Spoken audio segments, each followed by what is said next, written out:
For more on this, Adam Hancock joins us live now from Singapore. So, Adam, a number of countries outside the ASEAN member states are represented in Jakarta. Who's in attendance and what are they going to be talking about?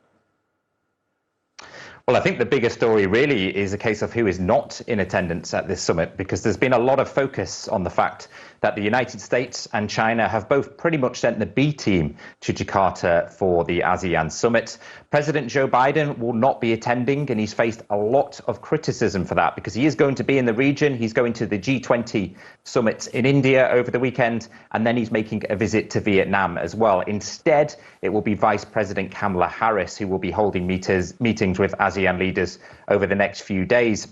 Now, the United States have made Asia and Southeast Asia in particular a key area of foreign policy. So it is somewhat surprising that President Biden won't be present.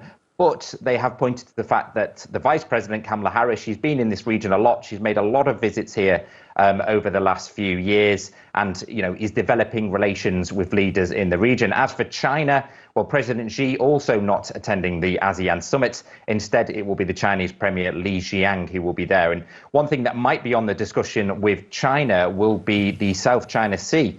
It remains really a big issue for ASEAN to try and resolve. And of course, China have recently released these new territorial maps, which has caused a lot of controversy in this region because there are members of ASEAN, such as Malaysia, Vietnam and the Philippines, who all stake a claim to territory in the South China Sea. And really, they will want to put forward their argument to China with regards to that. Now, there has been ongoing talks between China and ASEAN about getting this code of conduct for the South China Sea, but it's really dragged on. And that is a big criticism of the ASEAN group of countries, is that, they're quite ineffective and things take a long time to get done. But I'm sure it will pop up in those discussions today between leaders from China and the ASEAN nations.